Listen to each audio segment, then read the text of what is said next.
I really want to thank you guys for coming tonight. You know, this is a very big night for me because I've known Renee for a very long time, and I'm so excited. You know, you guys know Renee from multiple facets. Some of you might not know Renee, which is kind of cool too. And you know that she's a brilliant artist, an amazing mom, an unbelievable human, but also that she has such a unique and powerful story to share with each one of us tonight. And so, Renee, without any further ado, we can't wait to hear about your book. Thanks, Tracy. Thank you so much. Well, I want to thank everyone, and I really want to thank Tracy because she has provided this incredible venue in the midst of a pandemic, and I'm guessing everyone had to sign in, and I'm just so glad people are feeling comfortable to mask if that's what you need to do to feel comfortable, and it's just a wonderful venue, and if you want to space out, you can do that, or spread out, not space out, don't space out. But so I'm just very appreciative for everyone who's here because honestly, I really do know everyone except maybe two people. I just want to thank everyone for coming. And before I get into my story and answer any questions you might have, I wanted to share a little bit about this class of drugs that are causing people so much trouble. But the drugs that I'm talking about are the benzodiazepines. That's the umbrella term. And that is medications like, so I'm going to say both names, Ativan, which is lorazepam, Valium, which is diazepam, Klonopin, otherwise known as clonazepam, Xanax, alprazolam. There are many others. Many of them end in lambs and pams. So, you know, I always tell people watch out for the lambs and pams. So those are some of the names. And then there are also some other drugs that are called these Z drugs, which some of you may have heard of as like Ambien, Lunesta.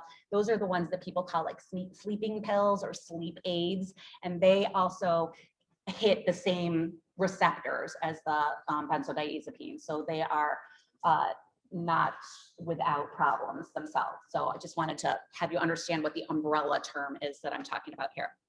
So benzodiazepines were never, ever supposed to be administered long-term.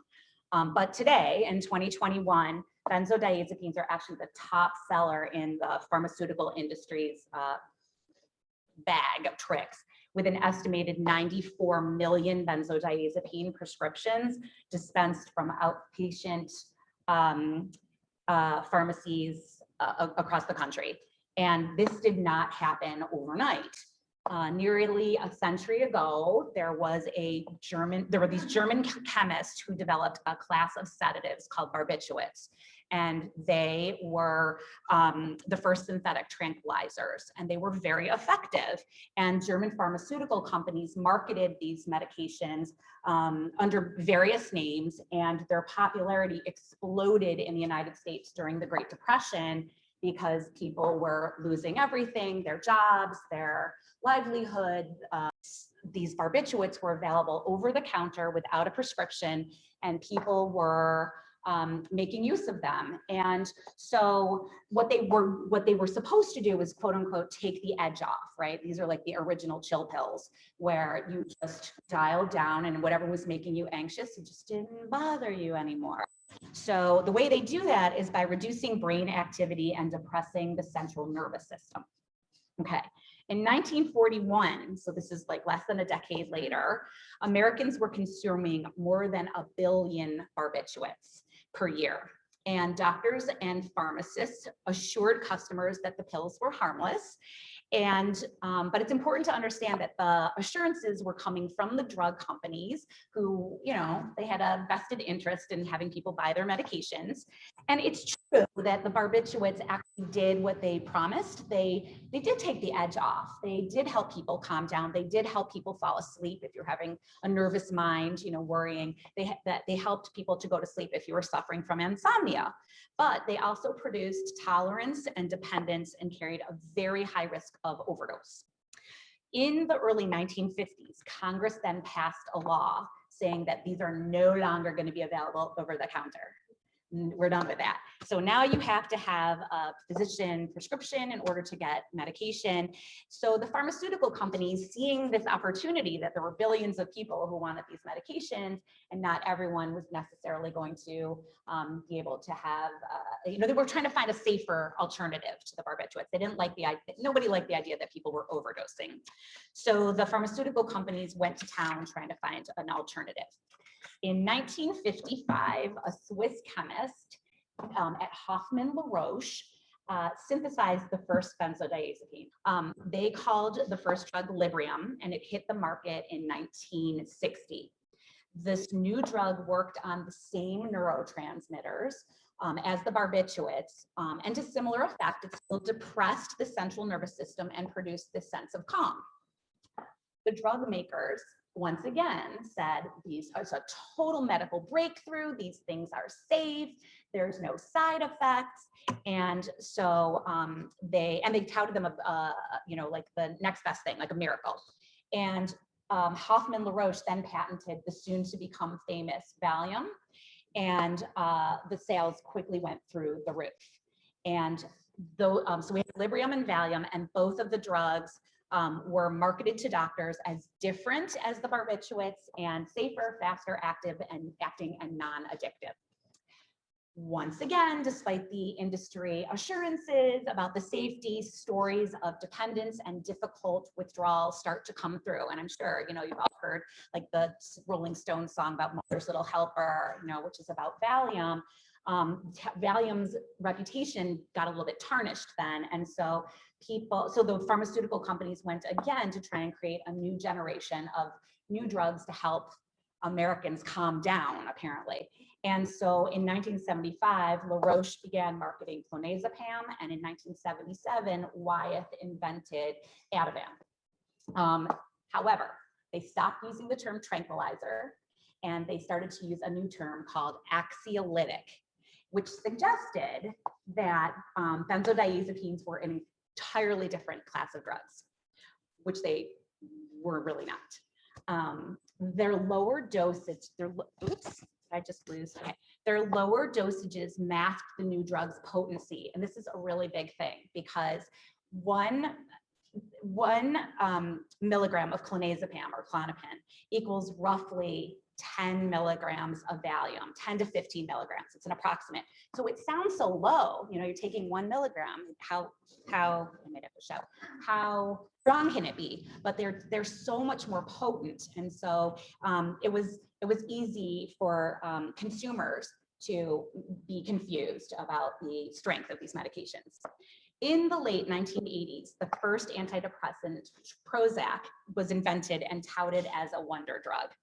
And suddenly when people were having difficulty, there was a real shift in the paradigm. And suddenly when people were having trouble, a bereavement, divorce, a loss, or some other kind of trauma, instead of talking to a friend, or instead of talking to a loved one, or going to speak to a member of the clergy, for example, now people were told that it's in their best interest to seek help from a medical professional. So at the same time, pharmaceutical companies started to have more influence in the education of young emerging physicians. So these young, impressionable medical students are taught that the news story is that patients who have anxiety, depression, have a chemical imbalance, that there's something wrong in their brains, there's something wrong with us for having those responses, and it requires medication. And the story is, well, you have a chemical imbalance in your brain, and this is a medication that will help you to overcome that. So it's a good story, but it's actually a lie. But it's a smart lie, because if you can get people to believe that there's something wrong with them, I mean, if you really believe there's something wrong with you mentally, then you have a patient who's going to come back to you and need that medication. So the pharmaceutical representatives impressed upon doctors that there was no need for people to suffer from this emotional malaise, because there's now a pill for every ill, and it's just a matter of finding the right cocktail of medications, right? You know, if this one doesn't work, we'll try this one. If this one doesn't work, we'll try this one. Maybe you do need this one and a little bit of this one. And it's the same thing with the barbiturates. It's at first the drugs really work. And so during follow-up appointments, patients are like, if you had insomnia, insomnia gone. If you had restless legs, legs are not bothering you at night. Whatever your ailment was, benzodiazepines are very effective. That's why people use them. Short term, very effective. While American doctors continued to aggressively prescribe benzodiazepines during the 1980s, the US actually became a bit of an outlier in terms of other industrialized countries that started to strictly regulate the use of benzodiazepines. So the UK, actually, there was a huge class action suit and 14,000 patients sued the drug makers that created benzodiazepines. They sued them for saying that they knowingly downplayed and withheld information about the harm potential of these drugs. For some reason, doctors in the United States did not pay attention to what was happening just across the pond, but they just did not investigate these claims. They didn't want to hear what was happening in England. And so a decade later, 1990, the American Psychiatric Association launched a task force, finally, to investigate the dangers of the rising benzodiazepine prescriptions.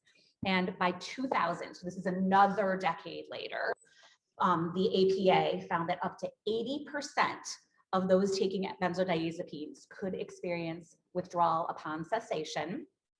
And a leading medical expert on benzodiazepine withdrawal estimated that 1 in 6 people could suffer from an extreme form of protracted withdrawal that would last several years. However, the warnings were ignored. In 2008, 1 in 20 Americans were filling at least one benzodiazepine prescription. And around the same time, this is when the Z drugs started to show up again, like I was saying, Lunesta, Ambien, those kinds of drugs. And drug reps handed these medications out at their offices, you know, trying to encourage doctors to try them and reassuring them they were safe for patients to use. Finally, in 2016, and this literally happened because of the opioid epidemic, the thing about benzodiazepines is it's actually very hard to overdose from them. Their profile is that people just don't overdose. You can, but it's harder to do. But suddenly doctors started to realize that people who were given an opioid in conjunction with a benzodiazepine, they were really having a higher increase, I think a 10-fold increase in overdoses. And because both drugs depress the respiratory function and impact the central nervous system. So how does that happen? So say you have a back injury, shoulder injury, right? You hurt yourself, you're lifting something too heavy for you. You blow out your shoulder, you go to the doctor. The doctor gives you an opioid for the pain, right? So the opioid is for the pain, but you can't sleep. You can't sleep, it's hurting you, you can't sleep. So they give you a benzodiazepine concurrently, and they say you can take them together. So people were taking maybe, you know, what they were either prescribed or a little bit more because, you know, if you're in pain, you take a little bit more. And so people were overdosing. So that is one very popular path or way into a benzodiazepine issue. Over the next few years, this is between 2016 and 2020, over 300,000 complaints about benzodiazepines were logged into the FDA's adverse event reporting system.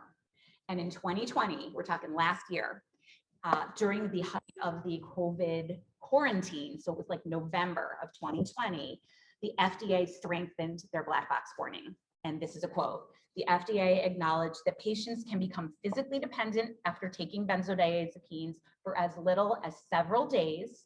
They acknowledged that stopping the drugs abruptly or reducing the dosage too quickly can cause severe withdrawal reactions, including seizures, which may be life-threatening. And they also stated that severe side effects can last from weeks to years. So this is the first acknowledgement last year. So now we're caught in a huge conundrum in the United States because millions of people have been prescribed these medications and doctors have absolutely no idea how to get people off of them without safely, we'll just say safely. As a result, the number of people who are joining the benzodiazepine injured community continues to rise. Now that you know the history, which is all the background stuff, I would like to tell you a little bit about my story and what brought me to benzodiazepines and how profoundly injured I was as a result of psychiatry. I grew up with a lot of trauma and I didn't actually realize it for a long time. And we all do, right? We all have trauma that, in our lives. And the way I explain trauma to people is that if you imagine that we all think of it as like the way you would get a sunburn or get skin cancer, right? You don't go out in the sun and get exposed to the sun and immediately have skin cancer or a melanoma, right? It takes multiple exposures in order for there to be a problem. When it comes to trauma, we all have these events that happen in our lives and they are cumulative. So you have an experience and then another experience and another experience. And if you aren't processing those experiences, they add up. Now, the way I also try to have people picture this is we all have different size vessels into which that trauma is held. Some of us have a big gulp size, apparently. Some people can really handle a lot of trauma and other people, it's maybe a shot glass.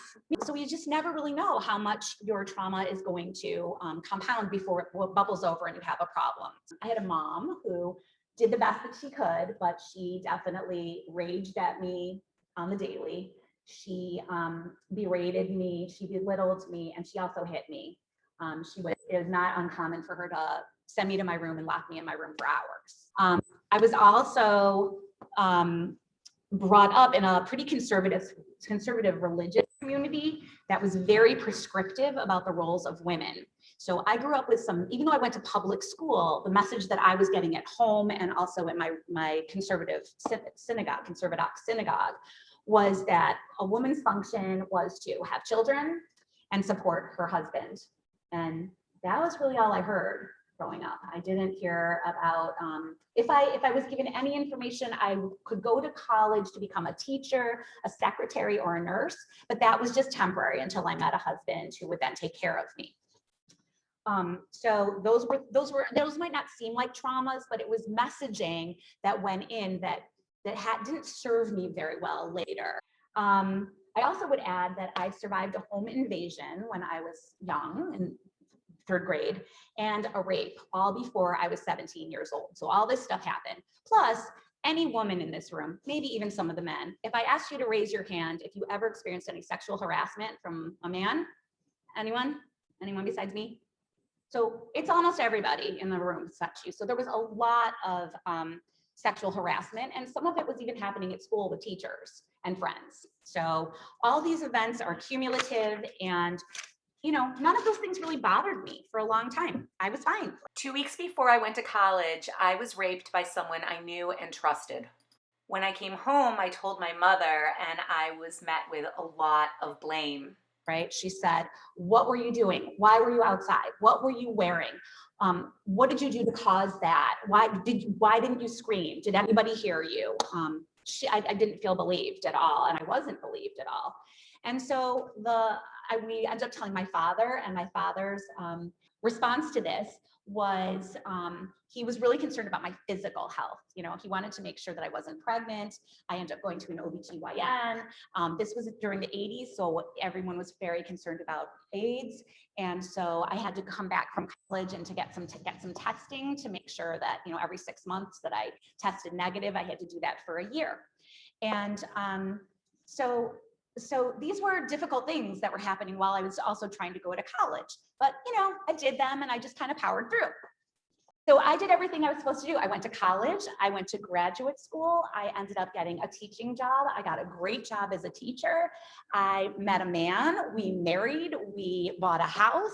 We had nice cars. We actually had a second house.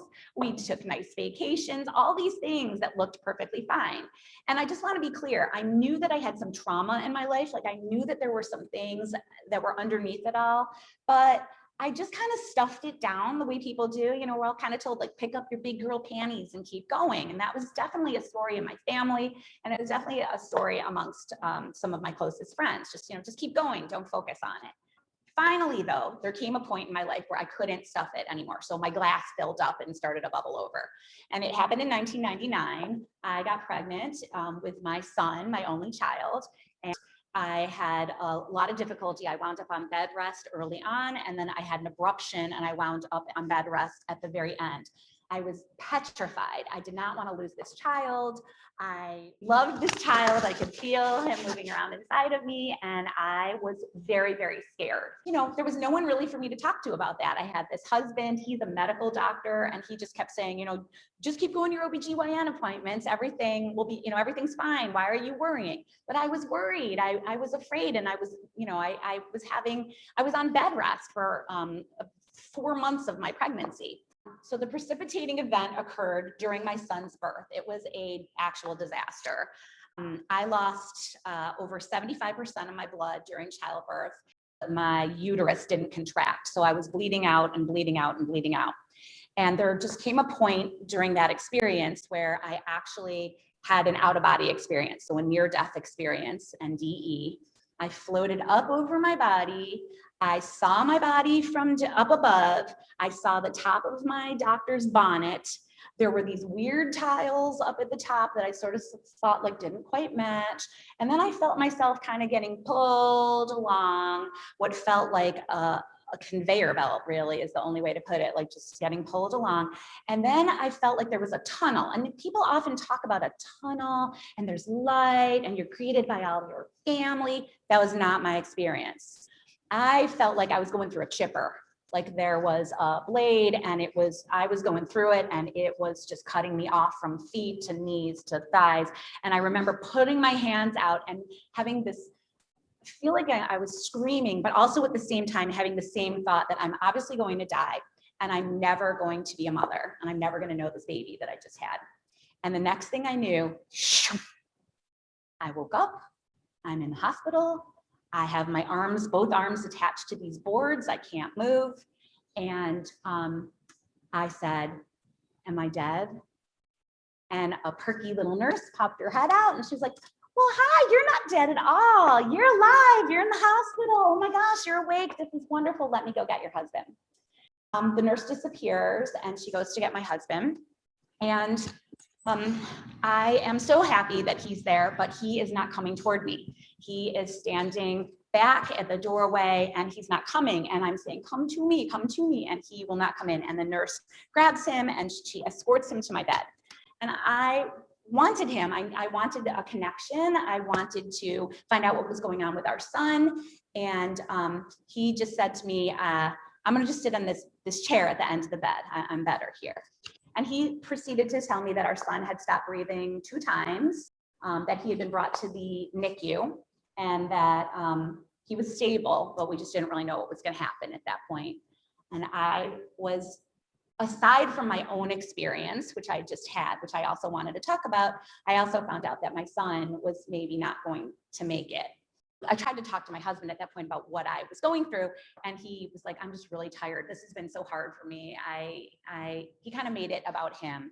And that's fine. It was his trauma too. It's our son and it's his wife, but he just said, I just got to go to sleep. And he fell asleep in the chair at the foot of the bed. So there was some discussion for that following week about how to handle my blood loss. Do I get a transfusion? What do we do? And because my then husband is a medical doctor, he was really concerned about me contracting Hep C or HIV. These were like very serious concerns on his part. And he said, you know what, you can just go home and heal naturally. And so we'll get you a personal care aid. And the insurance company came through with that. And so I went home to heal naturally. Well, after 8 weeks, my blood was deemed the proper number for my hematocrit was deemed normal for a woman of my age. And so my personal care aid was dismissed. And I just did not feel right. I wasn't sleeping. I wasn't eating. So I started to develop this terrible insomnia. And I'm telling you, I just could not sleep. And every time I tried to sleep, I would have these horrible nightmares where I would jolt and have these nightmares. And I asked people, you know, is this normal? And people would say, this is normal when you have a baby. You have a new baby and you can't sleep and you're nervous and it's going to get easier. But it didn't get easier. And people started to tell me, you should rest when the baby rests. When he takes a nap, you should take a nap. Well, I just couldn't really let down. You know, that was the time where I needed to cook or clean or do something else. And so I didn't really ever rest. I was trying to sort of be a perfect mom and still trying to get the meals ready for when my husband came home. So perfect wife. And so I was putting a lot of pressure on myself, but I just could not sleep. And after a year of chronic insomnia, I went to see my primary care physician, and he told me that my symptoms were probably postpartum related. And he said, I got a perfect medication for you. It is called Prozac. So I was desperate. It was a year of no sleep, no quality sleep.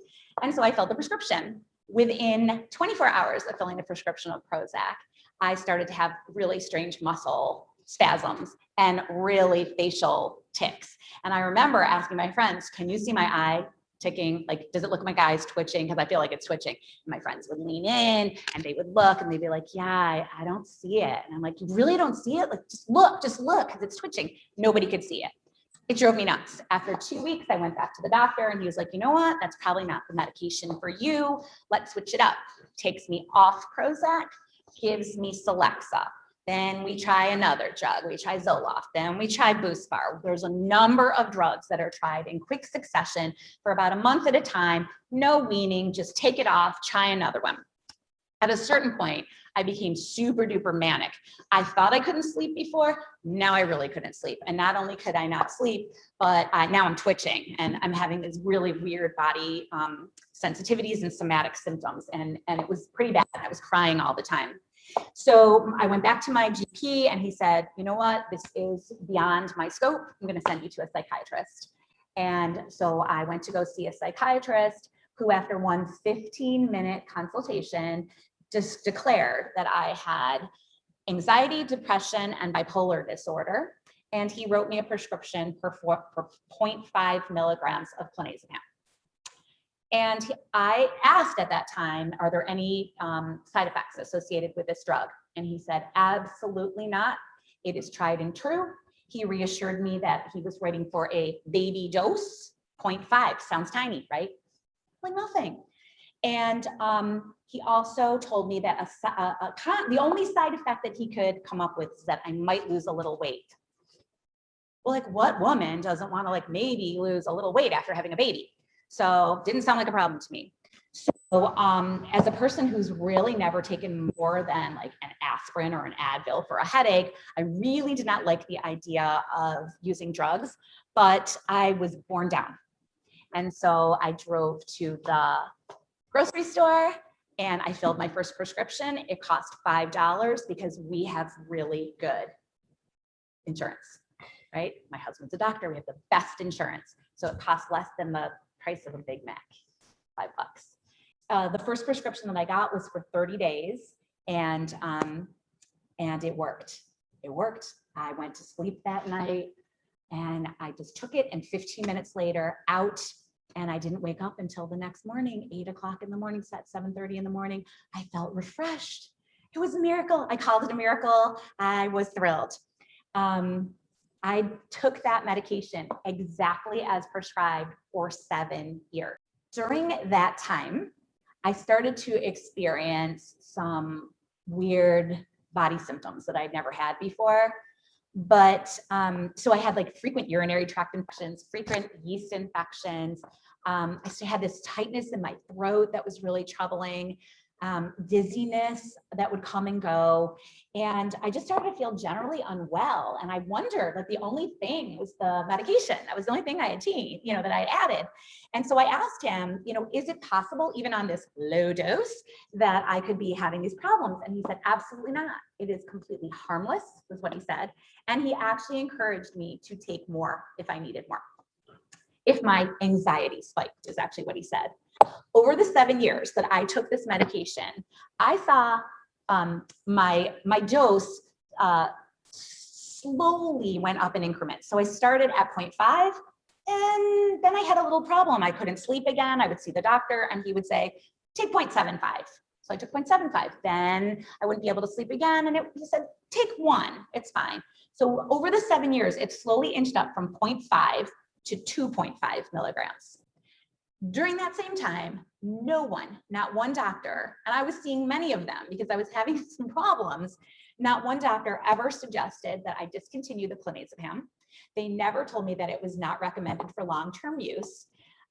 They were very casual. Everyone was so casual about my clonazepam use that I never questioned it or its safety, and I trusted my doctors. My husband was one, right? All of our friends in the community, everyone was a doctor, and nobody ever said boo about this. And definitely my doctors never thought that I never thought my doctors were prescribing something that could hurt me, right? In 2011, I went to go fill a prescription from a new doctor. And he actually, went to his office and I was greeted by a sign on the door, a note that was taped to the door. And it basically said, hey, patient, the doctor has decided that he's not practicing anymore. We encourage you to go back to your general practitioner and find a new doctor, new prescriber. So the one thing I knew about this drug is like, you really aren't supposed to miss doses. Like that was the one thing that I sort of knew, you just shouldn't do that. So I called my doctor and I said, hey, Dr. So-and-so is no longer prescribing. I got this note on his door and, can you get me in? Can you write me for this medication? And my primary care doctor, to his credit, was like, get in here right now. We got to talk. So I drove right over to his office. I waited a little while. And when I got in, he explained to me that my doctor, that particular doctor, had lost his license for improper prescription practice. Now I want to explain to you how enmeshed I was with this. I actually said to him, oh no, I wonder what he was doing. I wonder what he was misprescribing. I had no idea. And my doctor I said, so can you just write for me now? Like, can you just do this? Can you handle it?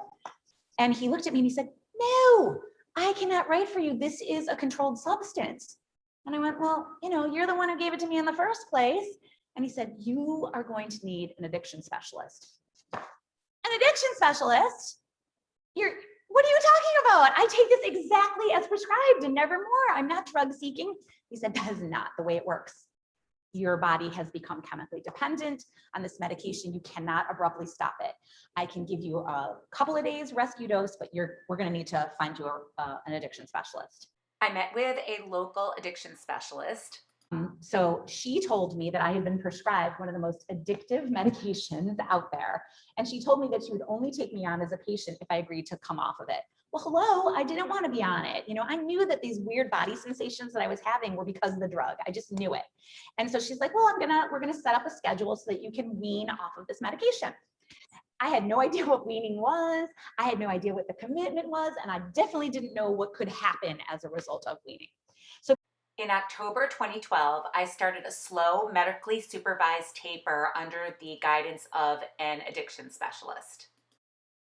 You have to understand what it is to be sitting there with your medication with a pill cutter and slicing and cutting and having it crack and realize you're not really sure if that's 0.25 or 0.15 or 0.20, like, I don't know. But so I'm in there cutting in my this medicine. And at a certain point, you just can't cut reliably anymore. You just can't get it low enough.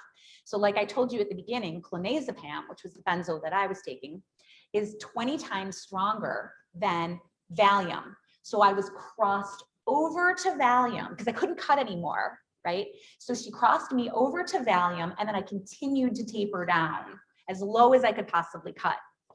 That's where things got a little bit confused.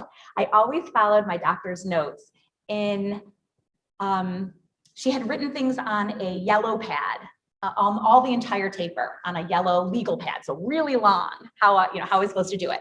And I got to the bottom of the page and it just sort of ended. And I had seen her and she told me that she was going out of the country. She was going on vacation. She was going to France. And she asked me if I had any questions and I didn't. I didn't have any questions. I was coming off of the medication smoothly enough. Occasionally when I would make a cut, I would feel the sensation of bugs crawling, which was unpleasant, don't get me wrong. I would experience some symptoms. I would have some insomnia, but it would calm down, and then I would continue the taper. So I didn't have any questions for her, and she said, okay, well, I'll see you when I get back. I got to the very end of that taper, and I was like, yes, I'm done. I'm done. I'm at the very end of my taper. I went out to Lord & Taylor. I bought a new dress. My then husband and I went out to dinner for the night to celebrate that I was off of this medication. Over the next week, I started to experience some really strange somatic symptoms, body symptoms. The first thing that happened was my eyes started to water, and my ex happens to be an ophthalmologist. And so I immediately went to him, and he's testing me for sojourns, and he's testing me for all kinds of eye issues, and nothing is wrong with my eyes. Then I developed this really weird symptom. You know what a kaleidoscope looks like, right? You look through a kaleidoscope and you sort of see all those weird shapes. So I see this round, it's like the world had that kaleidoscope view around it. And again, I asked my then husband, and he said, oh, it just sounds like you have an ocular migraine. That's an ocular migraine. So maybe you need to take some Topamax, or you need to take some kind of a medication for migraines. Then things got worse. I started to have that dizziness again, but nothing could have prepared me for the hundreds of horrifying symptoms that I experienced after that last dose, 10 days after that last dose. So August 10th, 2013, I came downstairs, I was walking, and I felt like the floor was like a trampoline, or like if you're on a boat, right? Like that seasickness feel, like that weird, the floor was like marshmallows. I just not sure-footed. I was holding onto the wall. Now I have that weird vision thing happening. My stomach's not good. I had been vomiting. I haven't been sleeping. I have pain. I've got that weird pins and needles feeling on my legs. And so I came downstairs, and I'm just going to share some of the cluster of symptoms that I endured. It's a pretty horrifying laundry list. Headaches, nausea, muscle twitching, sensitivity to light, sound, smell, digestive problems, inability to watch television, inability to speak on the phone, depersonalization, numbness, slurred and stuttered speech, involuntary rocking, fatigue, anxiety, depression, bladder spasms, hallucination, poor emotional regulation, poor temperature regulation, extreme vertigo, breathlessness, extreme thirst, inability to make decisions, intense dental and chest pain. And these are all happening at the same time, all at the same time. It's not like you have one, it's all happening at the same time. So I go into the kitchen, and I say to my husband, something is not right. I'm not right. Something's not right. And he looked at me and he said, you know, I just feel like you're being really dramatic. And right then I dropped on the floor. I had what I now understand was a seizure, and he went to work for the day, and I stayed there on the floor for much of the day. At a certain point, I was able to crawl over to the couch, and I curled up on the couch and shivered, and was experiencing all these side effects. And I stayed there until he came home. And when he came home, he helped me upstairs, and I tried to tell him what was going on.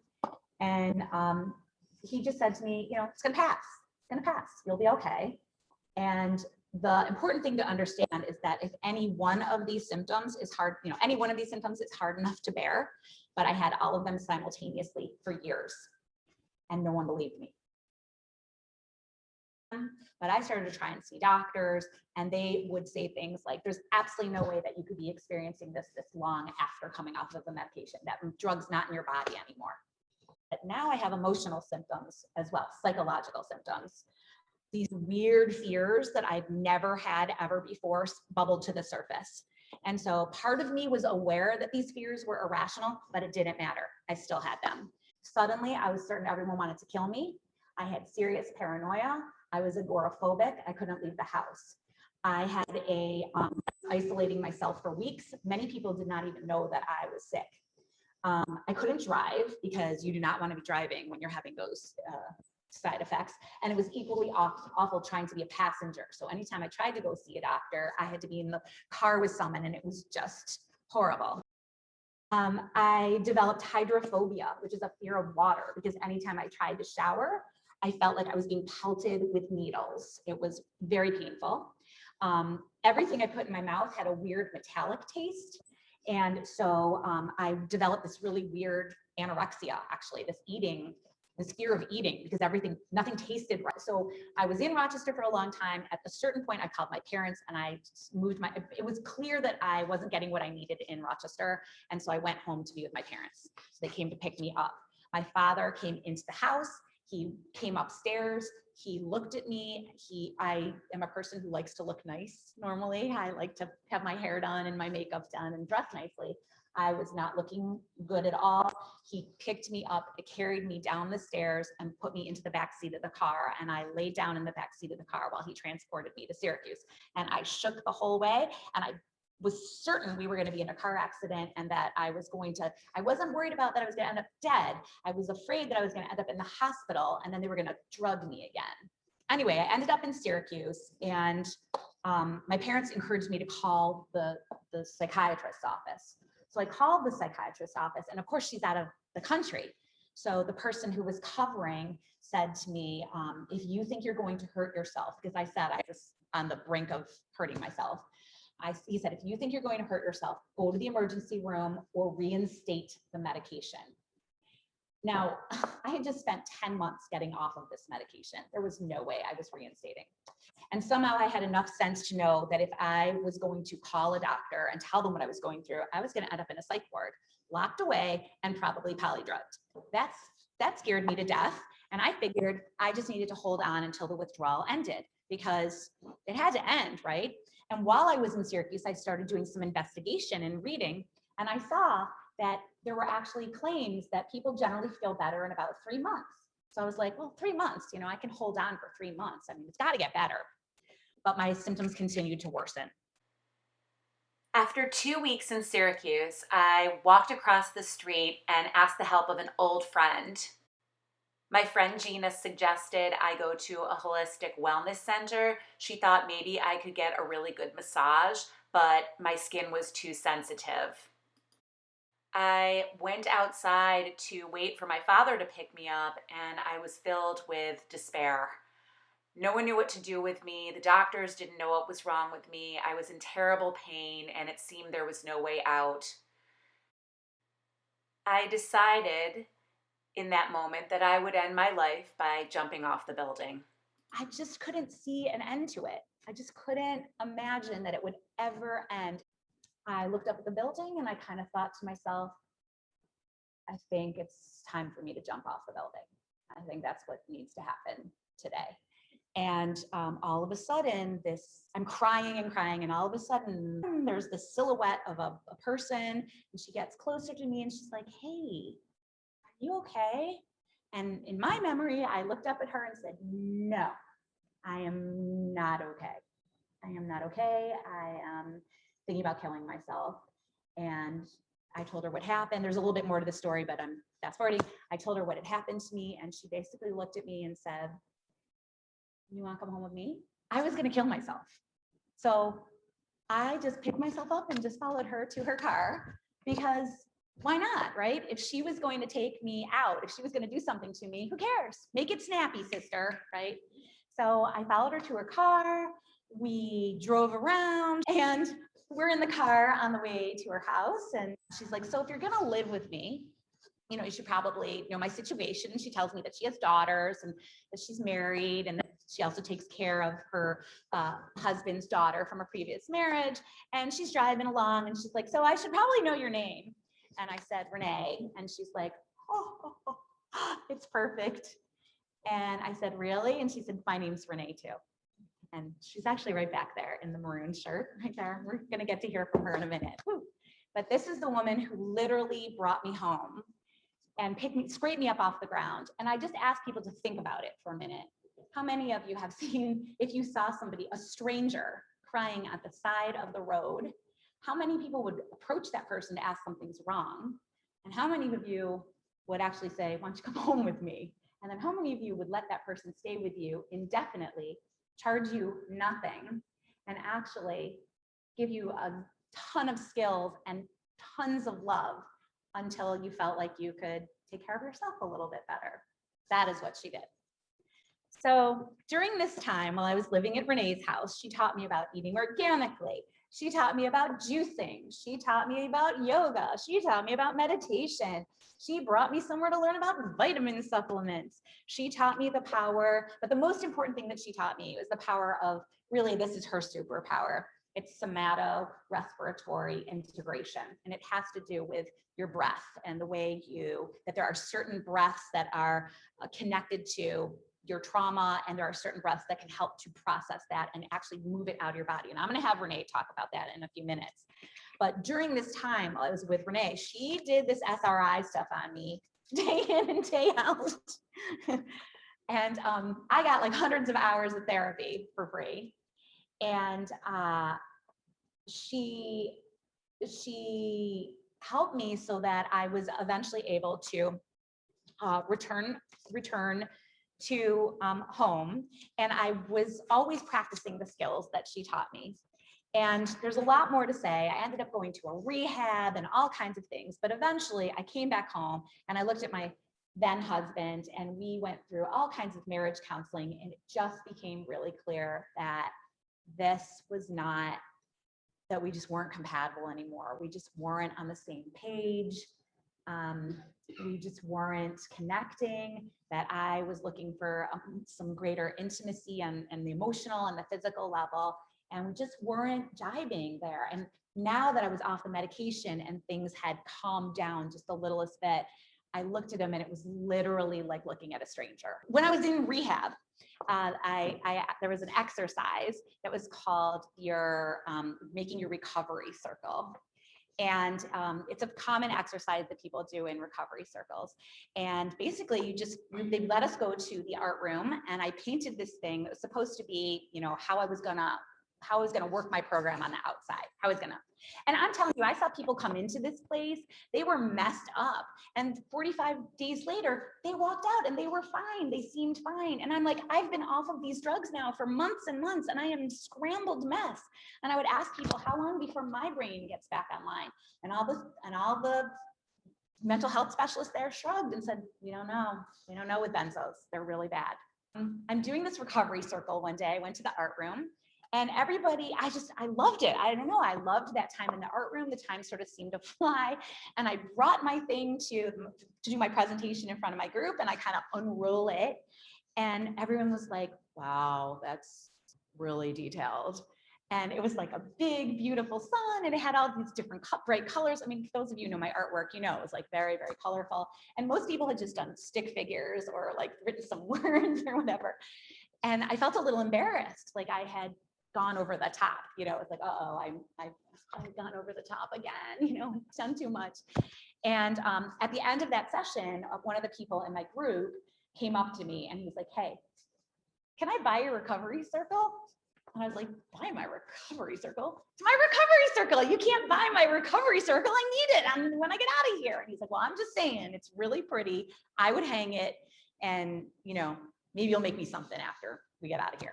So that is basically what happened. Is I came home and I started to want to paint. I got a lot of positive reinforcement from that. I told my husband that I was really interested in this paint thing. And I said, do you think that I could get some kind of a studio or something to go and do this stuff? And he was like, well, that doesn't make a lot of sense. You could do it in the basement. You could just stay here. But I was wanting to connect. I was wanting to connect with other artists. I was wanting to have other people and not just be all isolated. I just come out of rehab where I was with people again, and I didn't want to go back inside this hole. And he was negative about it. And so I was out one day after coming back from an appointment with my then therapist, who has left at this point. She had to go. And I was driving in Rochester, and I have driven this road a zillion times. And I just happened to look one day, and it had one of those big, like, feather looking flappy things, and said like vacancy. And I just kind of looked at it and went, I think I'm just gonna go take a look. And this was completely, it happened organically. It wasn't a plan. I just stopped and I went in, and the landlord happened to be there, and he let me in. There were 2 openings, and I looked at both of these, and he said, I just want to be really clear. you understand this is like a place for elderly people. This is where older people live. You're the youngest person by about 30, 35 years. And I said, I'm good. And I know he was trying to, he was trying to say something to me that I'm not gonna fit there. But coming through this experience, I really felt like an elderly person. I needed to take it easy. I needed to rest a lot. I still couldn't watch television. And I just needed to take care of myself. And so I couldn't imagine being somewhere loud or noisy. And I couldn't imagine being somewhere where I was going to have to take care of a lawn, or I needed an apartment where there was an elevator. I still couldn't even manage steps and stuff. The ground still felt weird. That was one of the longest lasting symptoms. Anyway, end of story is that around 30 months off, I'm now living in this apartment. I had 1 hour where all my symptoms drastically dialed down. It was like, I don't know why it happened, but they all just kind of dialed down. And I remember thinking, I'm gonna be okay. I just knew that if I could have this for an hour, that I would have another hour. But finally, in my 4th year of Klonopin, and after learning and using all my skills and painting relentlessly, and I really started to invest. I started investing in myself. I started doing treatments like cranial sacral massage, deep tissue massage. And during that time, I really started to experience a decrease in these somatic symptoms. People were laying their hands on me and breaking things up. I did all kinds of things. I met with a shaman. I did a past life regression. I did all kinds of things that most people in the West would kind of, do the eyebrow. In 2017, I actually ended up going onto Facebook, and I found, I realized that there were tons and tons of groups devoted to people who have been injured by antidepressants, all kinds of psychiatric medications. But I found several different groups for people who are coming off of or healing off of benzos. And so it was like finding a community. It was like finding this tribe that I didn't know existed. And I learned that there were tens of thousands of us out there, and that our stories were uncannily similar. To date, over 1,600 scientific articles have been written about the dangers of benzodiazepines. There are movie stars like Eminem, Sinead O'Connor, Stevie Nicks, who have all spoken out publicly about the dangers or what happened to them as a result of benzodiazepines. And for some reason, people still just aren't really hearing it. The message is still kind of being muted. So how am I doing now, right? Because now it's 2021. While I was homebound and mostly disabled for that time, I really was painting all the time. It was something that I did that helped make the time move. It's as simple as that. Everybody who's going through anything, any kind of a trauma, basically has to learn to do something new to make the time pass. And so some people garden, some people hook rugs, some people make art, some people bake brownies, some people, there's all kinds of activities that people do to try and distract themselves from their somatic symptoms. For me, it was the painting. And during the 3 years that I basically from 2013, 4 years, 2013 to 2017, I made over 1,000 paintings in that time period. And for those of you who were my friends at that time, and I see a bunch of you there, you know that I was posting them on Facebook and basically saying, here's what I did today. And what started to happen was that people would say, wow, I really like that. Can I buy it? And I think I sold my first painting for $12. While I started to heal at that point, I started networking with other artists. I started doing shows. I took a very part-time job at Monroe Community College, working as a tutor in the, they call it the CAR, the Center for Academic Reading. I was working with some pretty severely learning disabled students. And I could not believe that I was able to help them because I felt so impaired. It was stunning to me to think that as disabled as I was, I still was able to help some people. And so I'm doing pretty well now. Most of you know that I have my own home. I am doing my artwork. I teach memoir writing classes. But the most important thing is that my brain is back online. Am I 100% perfect or the way I was before the injury? No, I definitely still have vision issues, and I definitely have some residual dental pain, but it's nothing that I can't coexist with or live with. What I always tell people too is that about the art is that art literally saved my life. And I didn't know anything about art therapy, but now I do. I was literally like reprogramming my brain, rewiring my brain, and helping those neurotransmitters to find new pathways, which is miraculous. And I like to tell people that making art was never a business plan. It was always just a coping skill. I am of the opinion that psych meds are messing people up. When a person is anxious or depressed, it is an indicator that something in your body or spirit is out of alignment.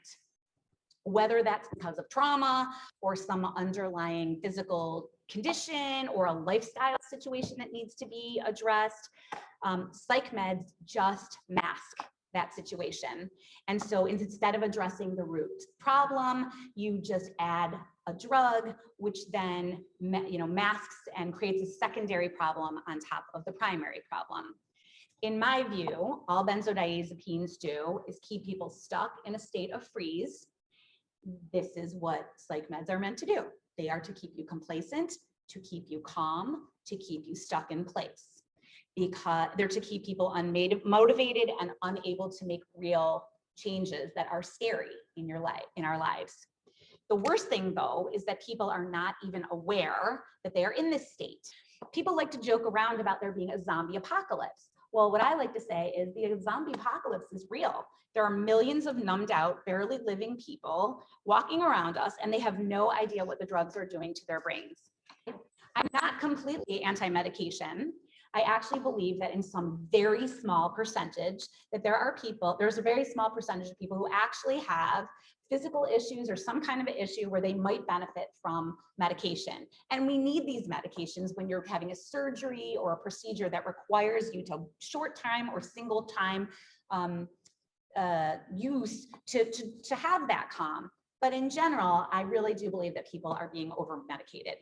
I wrote my book, Psychiatrized, for several reasons. First, I want people who are out there to understand that if you are in the throes of this injury, I want to give people some hope that you actually can heal from this. It takes a long time. I don't have a crystal ball. I can't tell you how long it's going to take, but you can heal. Second, I want people to understand how trauma can cause somatic symptoms. So if you think about trauma and you start to have insomnia, this is a perfect example. Insomnia is like trying to tell you that there is something wrong. So if you think about the red light that comes on in your car when you're driving around in your car and that red light comes on, you look at your car and you're like, oh crap, I got to do something with my car because the red light just came on.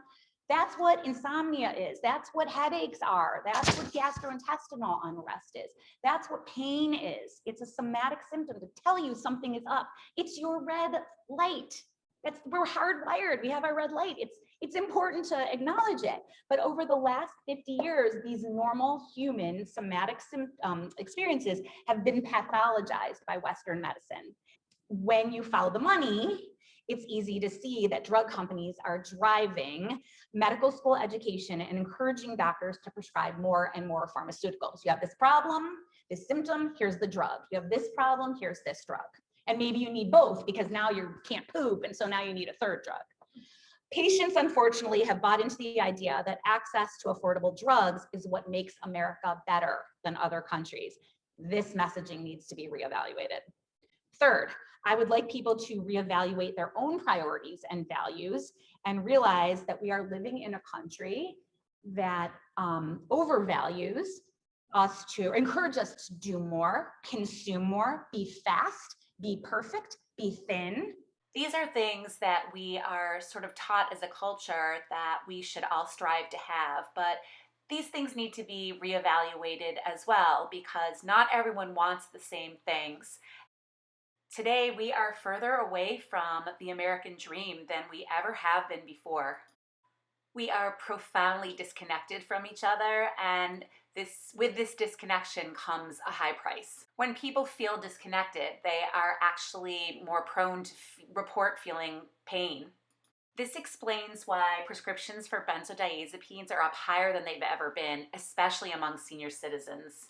But the newest demographic that is up 54% are children. Children are being medicated like this. Now, the second you medicate someone, the moment you medicate them, the growth stops because they don't get a chance to learn a better coping skill.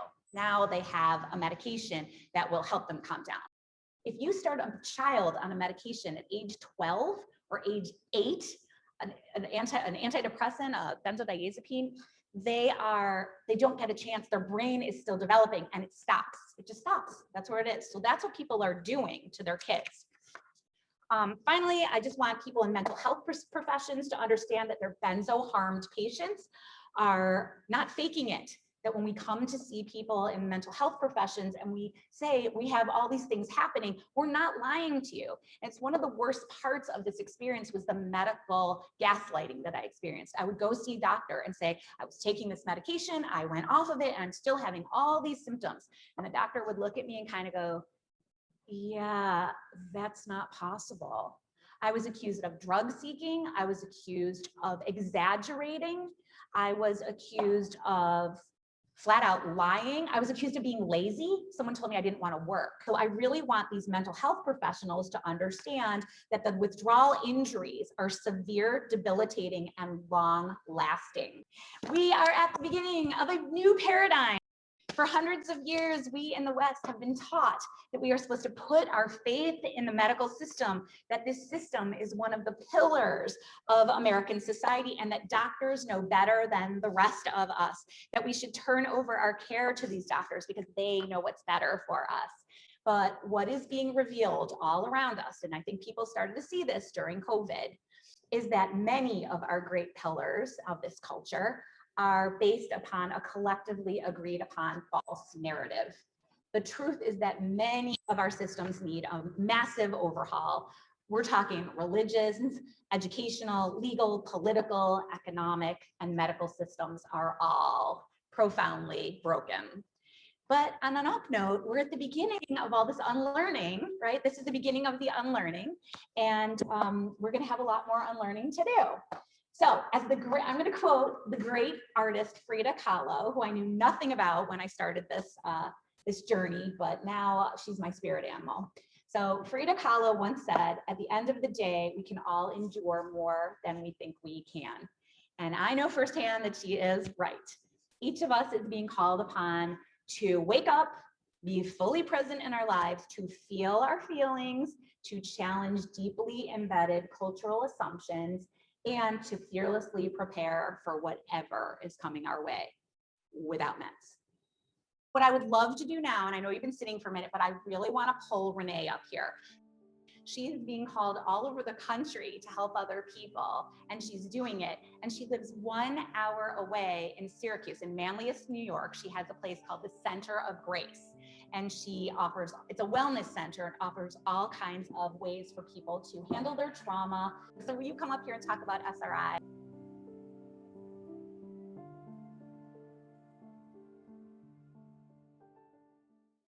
Well, she's easy to love. And like she said, it really was organic because I was just going to Wegmans grocery shopping and I decided to go to the juice bar for a live juice.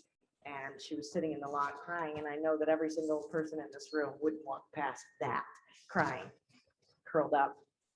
And so I just did what was naturally, in my heart to do. And, my husband thinks I don't have boundaries because my clients become my friends. And so now I was going to bring somebody home. But her name was Renee. How could I turn that up? So thankfully, I lead with my heart. My head is always an afterthought. And so I never thought about bringing a stranger home. And my husband was like, really, Renee? Do you realize that, she could die at our house? She's married to a doctor. We could get sued. We could lose our house. I never thought of those things. I just leapt with my heart and loved you deeply. And that was easy because my dad was addicted to prescription drugs and wreaked havoc on my childhood trauma. And he died at age 46. So that passion in me was, she healed me as much as I healed her because I had a lot of pain from that. And then I built a center based on that because I just feel like we're not being told the other equation. And so I wanted to offer the center to support people and speak about the other equation. So I own Center of Grace in Syracuse, and I'm passionate about being the other side of the equation, and I ditto everything that Renee said. And I love that you spoke about the moment where we stopped talking to each other and sharing, about our life. I can just picture that our grandmothers were on the porch having tea and talking about their life. And like Renee talked about everything that gets piled up. And I'm sure it was so piled up for all of us that, if you told me your story and I got really emotional and I didn't want to unpack mine that was stuffed, I just wanted to keep it there. But yet you're getting emotional and it's making me emotional. And I want to keep mine here. And I think that's where we just stopped having tea on the porch and told each other, it's good. You should probably see somebody who's professional. You should probably go to a therapist. And we stopped connecting. And we started taking medication and got more and more and more disconnected. And I see in our next generation what's really, really, really has got a fire lit under me. I have a lot of fires lit under me, but the children that come to me and the parents don't know what to do with them. And partly because they're on medication because nobody knows what to do with them either. So just the next thing to do is just to medicate the children because that's what was done to us. And so when I lay these sweet little babies on my massage table, and in order to heal, you have to feel. But we are so numb and so medicated and so traumatized, we don't even know what we feel anymore. So these beautiful children, and medication is designed that when you start to get anxious or get ramped up, the medication gets time released and calms you down. So when I lay, an 11-year-old on my table and their emotions get ramped up because they have 11 years on this planet, it's easy to access 11 years, right? And they start to cry and process medication, I can see it get released in their body and I can see everything go numb. And it breaks my heart. And I'm so thankful for Renee that she's up here and all of you are here to hear her story and support her. And she is so courageous because this is an epidemic. We're in trouble on this planet. And I hope each one of you go out and do something about it. It's, when I think about, thankfully I don't think about things. What if I didn't walk over to Renee that day? And like I'm from the moment she stepped up here and my whole body just started trembling because I didn't think about the time how big that really was. I was just doing the right thing because that's the right thing to do, right? And to know how serious she was about ending her life, like that just makes me want to just weep. And the thought of if I didn't go to her, she wouldn't have gone through that. She wouldn't have done this artwork and none of you would have been sitting here. And owning the center too, it was that same organic thing. The body keeps the score. It really does. And all of the trauma that we've all endured in our life is in the body. And it just makes sense to me that you would include the body as part of the equation, which is why therapy isn't really working anymore because it's just one part of the equation. And it's helpful, it's a useful part, but it only can take you so far. You have to then, let the body tell its story as well. So things like yoga and meditation and breath work. And I feel like I'm exhausted from screaming how important breath work is. For 25 years, I've been screaming it. I feel like nobody has heard me. And the breath is the component that connects to the body, that connects to the trauma, and you process the trauma. Seems like really simple math to me, but it's not. If a lion ran up in front of you, the immediate thing you would do automatically is you would breathe mouth-mouth, right? The moment you breathe mouth-mouth, it sends a message to your brain that you are in big trouble. All your adrenaline gets released in your body and you outrun the lion. And that is all based on your breath. So you'd think that we would pay a little more attention to that, or you think that we would teach that in 3rd grade. I've been screaming that for a long time. I don't know why we're not taught this in 3rd grade because it's very useful. So then your body stays in fight or flight, right? And that's useful. but we're all so stressed out. We are living our lives in fight or flight every minute of every day. So our nervous system never gets to let down. So the other breath that we do is just nose, which is why when people meditate or do yoga, they tell you nose breathe. Nose has you access your higher self, and helpful if you want to meditate or you have some intention you want to set, or prayer, or nose is that breath. And then mouth is, or I did mouth, but in your nose and out your mouth, it sends a message to your brain of peace.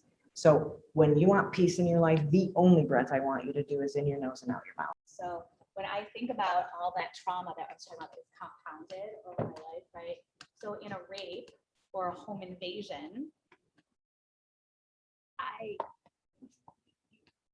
you don't breathe, you actually freeze. So there's fight, flight, but there's also freeze. And freeze is what. And you hold your breath. You hold, exactly. And that actually, believe it or not, gets stored in as a body memory. And if people are fighting, if your parents are fighting, don't want to feel it. You don't want that to continue. So that's the freeze part. And so what Renee, at least my experience, what we did was she brought me back to the place where the trauma was occurring, brought me back to the place, which is, people don't want to do that, but that's where you go, and you have to do it with each trauma. Sorry, all that work. But you go there and she gets you back into that place where you're holding. And then she gets you to change your breath and breathe. There's many different types of techniques that she uses, but it gets you to process it. So there's a thing, I think I talked about this at the last talk. There's a researcher, his name's Peter Levine. He's like really world-renowned researcher, and he talks about how, like Renee was saying, these animals, if an antelope is able to escape a lion, there but for the grace of God, the antelope has a moment where it goes shaky, shaky, shaky, and it like goes off into the woods. Humans, we don't do the shaky, shaky, shaky. We just learn to kind of go, okay, I'm just gonna keep going. And we don't ever release, we just hold. And so when you're having trauma after trauma after trauma, if your parents are fighting every single day, if someone's touching you in your house every single day, if you are failing or being bullied at school every single solitary day, you are holding, and it goes into your body, it goes into your biome, into your cellular level. And so Renee has, and she didn't invent this, but she's a practitioner, and she helps you to go there and release it. It was miraculous. It was a game changer, and I'm probably due for a tune-up. Well, and that's the moment of trauma. What happens is the mind imprints. Well, the moment of trauma, you have a feeling that occurs, and the mind imprints the feeling. So what happens is, if your trauma is from the womb, or your trauma is at 3, or in school, somebody bullied you, that feeling gets imprinted. And then what happens throughout your life, what Renee talked about, the stacking, is every time you have that feeling, the mind goes, oh, I remember when I had that when I was 3. And it goes back and it pulls that 3-year-old up as if it's happening right now. So when we're all getting frustrated with each other in the world, you're not dealing with the adult in the room. You're dealing with the child in the room that was 3, that was traumatized. So if we knew that, this world would be much more compassionate. So, Renee's, there's different levels of consciousness that we go through. Because we're spiritual beings having a human experience, we cannot escape the suffering. So, and every time you evolve in your life, you go through the door of suffering. It's part of being human. Any questions on it?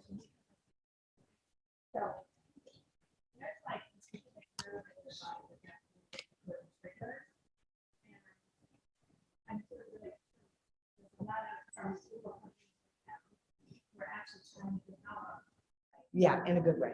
Yeah, like I do a breath class on Wednesday nights for people, and this, like, people who know about the breath, like, right, sign a class where you breathe mouth to mouth. That's like putting people in trauma. I was like, they're living in their trauma anyway. So I want to design a class. It's 26 minutes of breathing. I play loud music, and the first 2 songs, the head is just saying, take your hands off your body, stop breathing. The person next to me is breathing like Darth Vader. The room's too hot, like grocery shopping. So for the first 2 songs, the mind is just like, take your hands off your body. And then I say to people, just relax, because by the 3rd song, your soul kicks in, and you really, really get connected to that parts of you that you've been disconnected from. And I do mouth breathing on that, Because you know why? We're already living in survival, and I want you to look it straight in the face, and I want you to see what's standing between you and the reason that you came here. You didn't come here to just survive. You came here to thrive. And I wanted to say one more thing that you said about, I don't like do this magic over you. Honestly, it's all you doing the work. I just help facilitate that, and nothing surfaces that you're not ready to look at. Like if it comes up, if your trauma comes up, it's only because you're ready to look at it. Whatever in your life, whatever surfaces. And I know that, and I trust that. So I help you just move through that in a really gentle and safe way. The body is so smart. You always have a place of peace, and you always have a place that's suffering. And I bring peace to that place that's been suffering for a really long time. And I don't even need to have any conversation with you. I could just lay you down in 15 minutes and know everything you have stored in your body, because it's so intelligent. And I am every single day, 7 times a day, I am amazed at how intelligent the body is and what surfaces for people, and how, it takes us 30 seconds to process an emotion. And so many people have come to me over the years and say, Renee, I am afraid that if I start crying, I am never going to stop crying. Especially people who have been at war and have severe PTSD. You don't want to unpack this, Renee, they say. And I say, yes, I do. And I say, it takes 30 seconds to process an emotion. You will not be in it longer than a minute. So let's go. And we start unpacking things. Yeah, and so Tracy, if I understand what you're asking, you're saying that Pfizer's trying to develop some kind of a technology that touches that vasovagal that will magically produce that same response that Renee's talking about, that meditative place. Well, I'm going to speak to it if Renee's not. I do. Humans like to think that there's we know a magic that pill. there's a magic pill, and that we can give our power, that we can somehow do it better than what nature has already given us. I like to think of my life as like a journey, like Dorothy in the Wizard of Oz, and we have the power in us. Why would I give that power to Pfizer?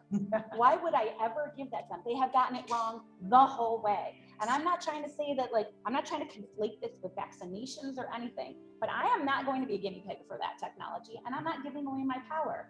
If I eat well, if I sleep well, if I turn off the television and do good sleep hygiene, if I have friends that I can call when I'm having a difficult time, what am I missing? Just kind. I trust I'm kind. kind. And if I trust my own intuition after doing some research, I don't need that. I can do it. So if people want that, more power to them. We all have our journey, but I can do that. I'm not giving my power up anymore, ever. Thank you for it, because that's a really great question. And people say, oh, I can do mushrooms and go have a conversation with Jesus, or I can do ayahuasca tea and go have that, or acid, or for all the people that were born in the 60s, and ayahuasca is the new thing that everybody wants to go do. And would you ever offer it at the center? I said, no, I do. Every Wednesday I have a breath class, and you can get to the same place, and you don't have to go outside yourself to get that. You just go inside, because you're going to go and you're going to have this great conversation, and then guess what? You have to go back to your life and do laundry, and then all you're going to be thinking about is the next time I can do ayahuasca, because I want to go talk to God again. I got some good information. But do you ever apply it to your life? No, nobody applies that information to their life. We just keep wanting to go get more. Yes, Center of Grace. And I named it the Center of Grace because the moment someone reconnects to that place that they disconnected is the holiest moment, because you go back and reclaim the part of you that you kind of left behind, and it's such a holy moment. So thank you, everybody, for coming. Thank you so much, everyone. We're going to be over here if you want to